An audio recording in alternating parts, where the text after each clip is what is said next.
ଜୟ ଜଗନ୍ନାଥ। ଆମ୍ବ ବଉଳର ବାସ୍ନାକୁ ଅଦିନିଆ ବର୍ଷା।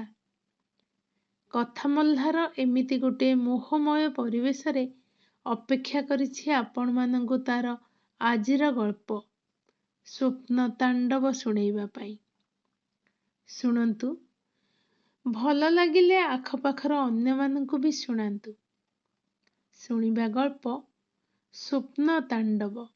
ରଚନା ଏବଂ ଉପସ୍ଥାପନା ମଧୁମିତା ମହାନ୍ତି।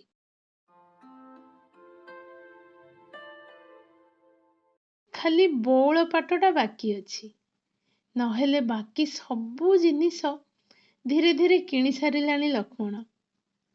ଆଉ କେତେଟା ଦିନ ରହିଲା କି ବାହାଘର? ଏଇ ପୁନେଇ ଡେଇଁଲେ ମଝିରେ ମାତ୍ର 7 ଦିନ ପରା। ସବୁ କିଣାକିଣି ପରେ ଭୋଜି ଭାତ ପାଇଁ ଟଙ୍କା ଟିକେ ଊଣା ପଡ଼ିବ ବୋଧହୁଏ। କିଛି ନହେଲେ ଗାଁ ଲୋକଙ୍କୁ ଭାତ ମାଛ ମୁଠେ ତ ଦବ। ବରଯାତ୍ରୀ କୁକୁଡ଼ା ମାଂସ ଖାଇବେ ବରାଦ କରିଛନ୍ତି। ମନେ ମନେ ହିସାବ କରୁ କରୁ ଘରେ ପହଞ୍ଚିଲା ଲକ୍ଷ୍ମଣ। ଆରେ, କୁସୁମଟା ତ କାହିଁ ଦିଶୁନି। ପିଣ୍ଡାକୁ ଉଠୁ ଉଠୁ ଡାକ ପକେଇଲା, କୁସୁମ ଲୋ। ବାପାର ପାଟି ଶୁଣୁ ଶୁଣୁ କୋଉ ପେଡ଼ିରେ ପଶିଥିଲେ ବି ପାଣି ଢାଳଟେ ଗାମୁଛାଟେ ଧରି ପିଣ୍ଡାରେ ଠିଆ ହବା ଝିଅ ତାର। ଲକ୍ଷ୍ମଣ ପଶିଗଲା ଘର ଭିତରକୁ। କୁସୁମ ଏ ଅବେଳଟାରେ ଘୋଡ଼ି ହେଇ ଶୋଇଥିଲା।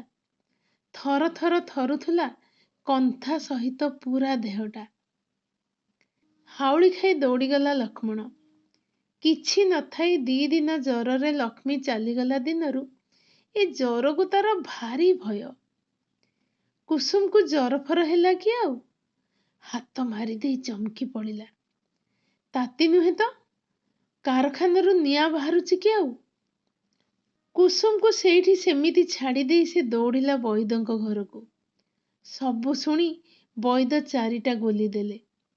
ମହୁ ସାଙ୍ଗେ ଘୋରି ଏଗୁଡ଼ା ଥରକୁ ଗୋଟାଏ କରି ରୋଗିଣୀକୁ ଚଟେଇ ଦେବାକୁ କହିଲେ। ସକାଳ ଯାଇ ସଞ୍ଜ ହେଲା, କିଛି ବି ଠିକ୍ ହେଲାନି। ବରଂ ଆହୁରି ବେଶି ବାଉଳି ଚାଉଳି ହେଲା କୁସୁମ। ପୁତୁରା ବାଇନ କହିଲା, ନାଇଁ ଦାଦା, କୁସୁମର ବାହାଘର କଥା ଶୁଣି ଖୁସି ହେଇ ଖୁଡ଼ି ପଳେଇ ଆସିନି ତ? ମୋତେ କାହିଁ ଜମା ଭଲ ଲାଗୁନି। 7 ଗାଁ ଗୁଣିଆ ପାଖକୁ ଟିକେ ନେଇଯିବା ଚାଲ। ଯୋଗକୁ ସେଦିନ ଅମାବାସ୍ୟା, ପୁଣି ଶନିବାର। ବେଶ୍ ଭଲ ଦିନଟାଏ ଭୂତ ଛଡ଼େଇବା ପାଇଁ। ଗୁଣିଆ ଅବଶ୍ୟ ଦେଖୁ ଦେଖୁ କହିଦେଲା, ବାଇନର ଆଶଙ୍କା ପୂରାପୂରି ସତ। ଝିଅ ବାହାଘର ଦେଖିବ ବୋଲି ଖୁସିରେ ତା ମା ଚାଲି ଆସିଛି। କେବେ ଗୋଟାଏ ନିଶ୍ଚୟ ସଞ୍ଜବେଳିଆ କୁସୁମ ବାରିପଟ ତେନ୍ତୁଳି ଗଛ ମୂଳକୁ ଏକା ଏକା ଯାଇଛି। ସେଇଠି ଚମକି ପଡ଼ିଛି। ଆଶ୍ରା ଖୋଜୁଥିବା ଆତ୍ମାଟା ସାଙ୍ଗେ ସାଙ୍ଗେ ସବାର ହେଇଯାଇଛି। ଧୂପ, ଝୁଣା, କଳା କୁକୁଡ଼ା, ସିନ୍ଦୂର, ଚନ୍ଦନ, 7 ଗଛର ଡାଳ, 3 ଛକର ମାଟି, ଅନ୍ଧାରୁଆ ବାମ୍ଫିର ଜଳ, କଳା ସୂତା, ଗୁଆ, ଅରୁଆ ଚାଉଳ, କଳସ, ଆମ୍ବଡାଳ, କର୍ପୂର ସବୁ ଯୋଗାଡ଼ ହେଇଗଲା ସାଙ୍ଗେ ସାଙ୍ଗେ। ବେଶ୍ ଜୋରରେ ମନ୍ତ୍ର ପଢ଼ି ଖପୁରି ରଖି କ'ଣ ସବୁ ପୂଜା କଲା ଗୁଣିଆ। କୁସୁମକୁ ତାଳପତ୍ର ଆସନଟିଏରେ ଜୋର ଜବରଦସ୍ତି ବସେଇବାକୁ କହିଲା।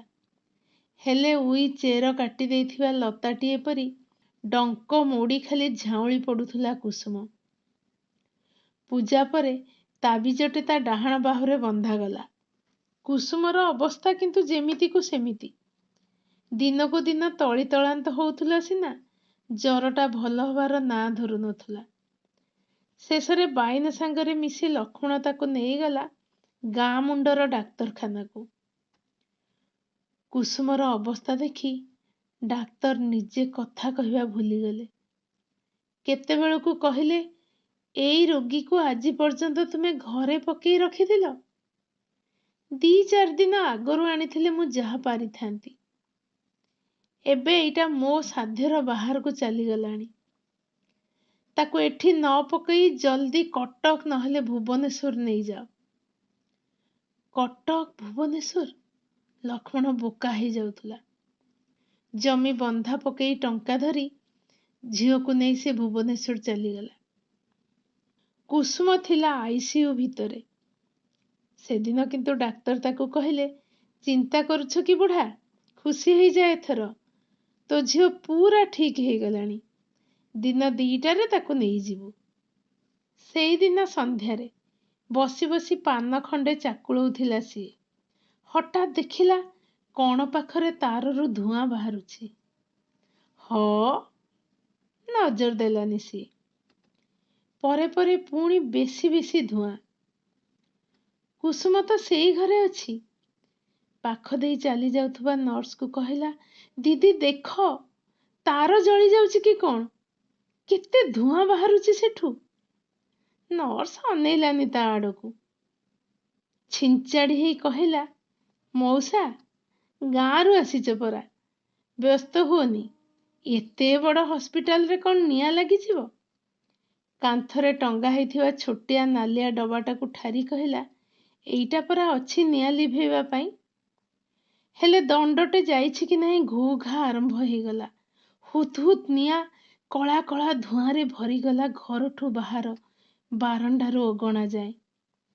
ବିକଳରେ ଲୋକେ ଧସ୍ତାଧସ୍ତି ଦୌଡ଼ା ଦୌଡ଼ି କଲେ।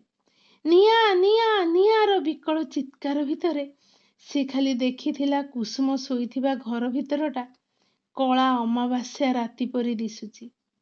ଧୂଆଁ ଭର୍ତ୍ତି ହେଇଯାଇଥିଲା କି କଣ।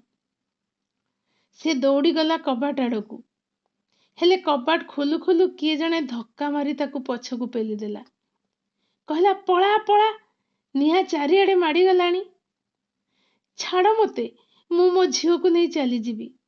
ଲକ୍ଷ୍ମଣର ଚିତ୍କାର ସେମିତି ଆକୁଳ ଥିଲା।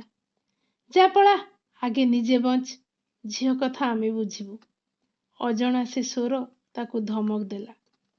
ପବ୍ଲିକ୍ ରିଲେସନ ଅଫିସର ଭାବରେ ମୃନ୍ମୟର ଦାୟିତ୍ୱ ବଢ଼ି ଯାଇଥିଲା।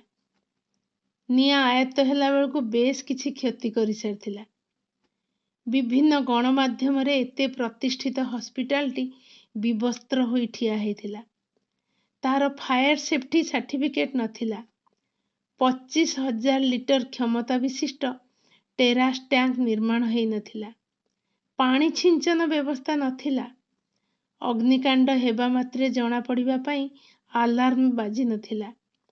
ରୋଗୀଙ୍କୁ ବାହାରକୁ ଆଣିବା ପାଇଁ ଏକାଧିକ ରାସ୍ତା ନଥିବାରୁ ଝରକା କାଚ ଭଙ୍ଗାଗଲା।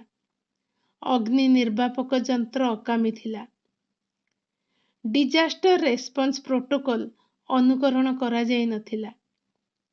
ଏକ୍ସଟର୍ନାଲ ଫାୟାର ଏସ୍କେପ୍ ସିଷ୍ଟମ ନଥିଲା। ଏମିତି କେତେ ନା କେତେ ଅଭିଯୋଗ ଭିତରେ କାକୁସ୍ଥ ଧର୍ଷିତା ନାରୀଟେ ଆତ୍ମହତ୍ୟା କରିବାକୁ ଚେଷ୍ଟା କରୁଥିଲା ଭଳି ଲଜ୍ଜା ଜଡ଼ସଡ଼ ହୋଇ ଠିଆ ହେଇଥିଲା ଦିନେ କେତେ କେତେ ରୋଗୀଙ୍କୁ ଆରୋଗ୍ୟ କରିଥିବା ହସ୍ପିଟାଲ। ମୃତ୍ୟୁବରଣ କରିଥିବା ପ୍ରତ୍ୟେକ ବ୍ୟକ୍ତିଙ୍କ ପାଇଁ କ୍ଷତିପୂରଣର ବ୍ୟବସ୍ଥା କରାଯାଇଥିଲା। ମୃନ୍ମୟର କାମ ଥିଲା ଖୋଜି ଖୋଜି ଯାଇ ଠିକ୍ ଲୋକ ପାଖରେ ପହଞ୍ଚି ତାକୁ ଏ ସୁଯୋଗ ସମ୍ବନ୍ଧରେ ସଚେତନ କରେଇଦେବା। ମୃନ୍ମୟ ଲକ୍ଷ୍ମଣକୁ ତା ଘରେ ପାଇଲାନି। ୟାକୁ ତାକୁ ପଚାରି ତା ପାଖେ ଯାଇ ପହଞ୍ଚିଲା ଶ୍ମଶାନରେ। ଲିଭି ଲିଭି ଆସୁଥିବା ଜୁଇକୁ ଏକା ଦୃଷ୍ଟିରେ ଅନେଇଥିଲା ଲକ୍ଷ୍ମଣ। ମୃନ୍ମୟ କେମିତି କଥାଟା ଆରମ୍ଭ କରିବ ବୁଝିପାରୁନଥିଲା। ତଥାପି କହିଲା, ମଉସା ନମସ୍କାର, ମୁଁ ହସ୍ପିଟାଲ ତରଫରୁ ଆସିଛି। ସେ ବୁଝିପାରୁନଥିଲା ଆପଣ ଜାଣି ଖୁସି ହେବେ ବାକ୍ୟଟି କହିବ କି ନାହିଁ, ଏ ଜାଗାରେ କହିବା ଉଚିତ ହବ କି ନାହିଁ।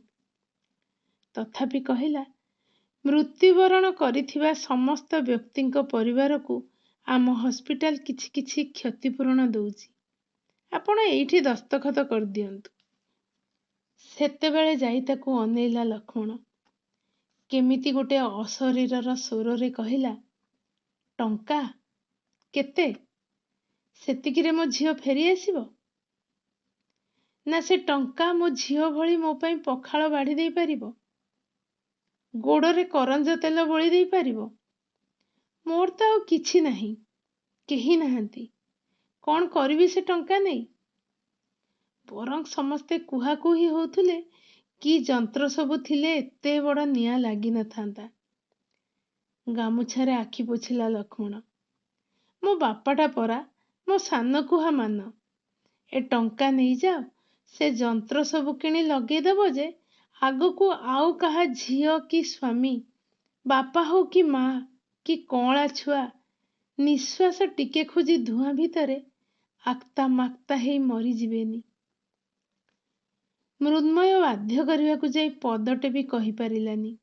ଫେରି ଆସିଲା ପାଦ ପାଦ ହେଇ। 8-10 ପାଦ ଯାଇଛି କି ନାହିଁ ଶୁଭିଲା ପଛରୁ, ହେ ବାବୁ ଶୁଣ। ବୁଲି ପଡ଼ିଲା ସିଏ। ପୁଣି କ'ଣ କହିବ ହୃଦୟ ଭାଙ୍ଗି ଯାଇଥିବା ଏ ଲୋକଟା। ଲକ୍ଷ୍ମଣ ଅଣ୍ଟାରୁ କାଢ଼ିଲା ମୋଡ଼ି ମୋଡ଼ି ହେଇଯାଉଥିବା ଗୋଟିଏ 10 ଟଙ୍କିଆ 2ଟା 5 ଟଙ୍କିଆ ନୋଟ। କହିଲା, ବାବୁ, ଫେରିଲା ବେଳେ ଯୋଉ ଦେବୀ ମନ୍ଦିର ପଡ଼ିବ ସେଠି ଏଥିରେ ନଡ଼ିଆଟେ ଭୋଗ କରିଦବ।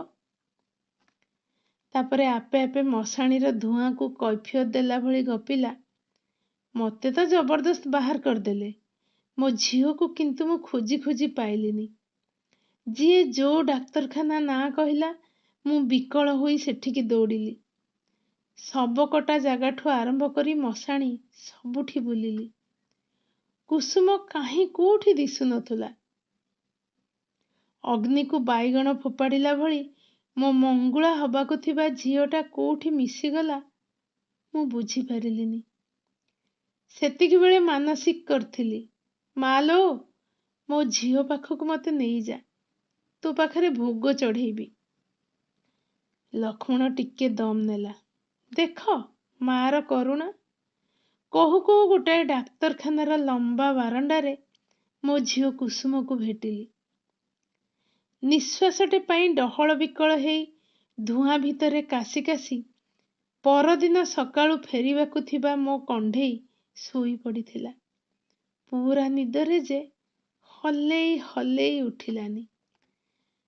ମାକୁ ଡାକିଥିଲି, ଝିଅକୁ ପାଇଲେ ଭୋଗ ଚଢ଼େଇବି।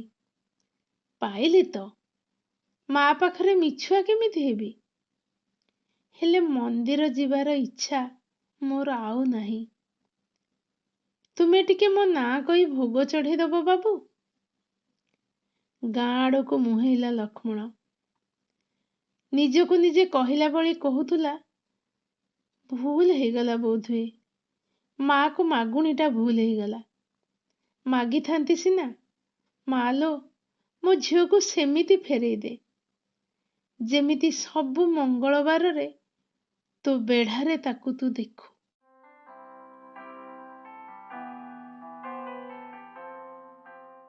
ଶୁଣୁଥିଲେ ଗଳ୍ପ ସ୍ୱପ୍ନ ତାଣ୍ଡବ। ବେଳେ ବେଳେ ପ୍ରଶ୍ନ ଥାଏ, ଉତ୍ତର ନଥାଏ, ସମସ୍ୟା ଥାଏ, ସମାଧାନ ନଥାଏ। ଗପଟି କେମିତି ଲାଗିଲା ଆମ କମେଣ୍ଟ ବକ୍ସକୁ ଯାଆନ୍ତୁ ଆଉ ନିଶ୍ଚୟ ଲେଖନ୍ତୁ। ମୁଁ ପୁଣି ଥରେ ଆସିବି ଆଉ ଗୋଟେ ସୁନ୍ଦର ଗପ ନେଇ। ସେ ଯାଏଁ ରହୁଛି, ନମସ୍କାର।